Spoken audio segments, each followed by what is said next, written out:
Seguimos com notícias de economia, porque o mercado financeiro passou o dia na expectativa pelo anúncio do pacote fiscal do ministro da Fazenda, Fernando Haddad.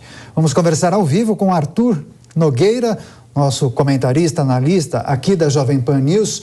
Luiz Arthur Nogueira, conta pra gente quais são os destaques dessas medidas e qual foi a repercussão, hein?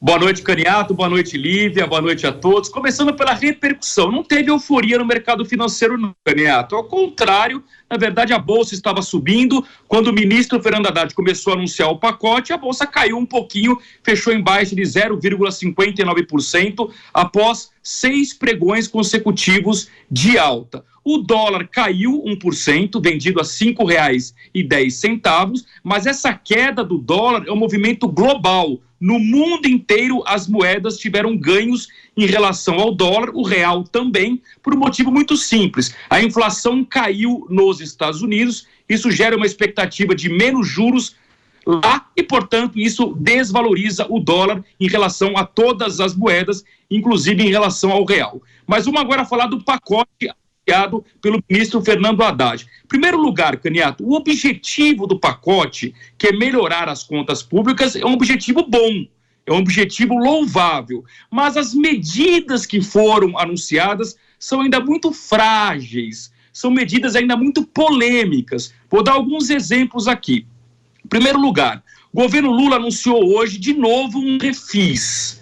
O que é um refis? É aquela oportunidade que sempre se dá para pessoas e empresas que estão com impostos atrasados, para que elas quitem suas dívidas com desconto no próprio tributo, nas multas e nos juros. E qual é o tema polêmico aqui? O ministro Fernando Haddad prometeu dar um desconto de 40% a 50% para pessoas físicas, micro e pequenas empresas que têm impostos atrasados. Inclusive desconto não só na multa e nos juros, mas no próprio imposto atrasado. Por que isso é polêmico? Porque as pessoas e as empresas que pagam os impostos em dia, quando elas veem uma notícia dessa, que vai ter um desconto de até 50%, a reação é óbvia. Pô, por que eu paguei o meu imposto? Era melhor eu ter atrasado e esperar agora um desconto de 50% do governo. Então isso é muito polêmico, porque isso beneficia quem não paga em dia e, pior, estimula no futuro novos calotes, porque as pessoas têm um raciocínio óbvio. Para que eu vou pagar meu imposto em dia se no futuro o governo vai fazer de novo um refis com novos descontos?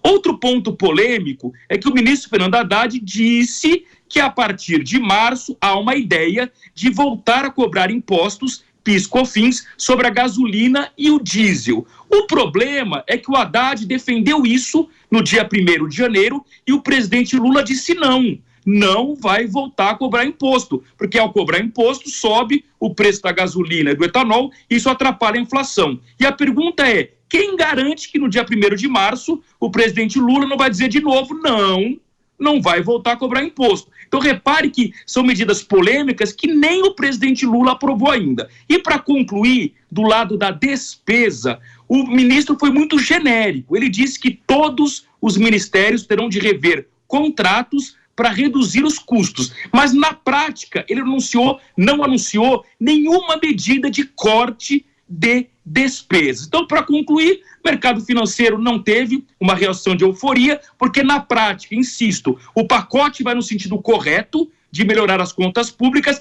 mas na prática a gente não percebe ações concretas que vão levar o país no caminho correto da melhoria dessas contas públicas. Perfeito, eu quero dar boas-vindas às pessoas que chegam agora ao Jornal Jovem Pan e que acompanhavam a Voz do Brasil em nossa rede de rádios. Estamos conversando com Luiz Arthur Nogueira, nosso analista de economia, trazendo as principais informações. Luiz, queria que você trouxesse rapidamente uma informação sobre o mercado financeiro. Uma gigante do varejo teve uma notícia um pouco desagradável que impactou demais nos papéis dessa companhia. Conta rapidamente pra gente.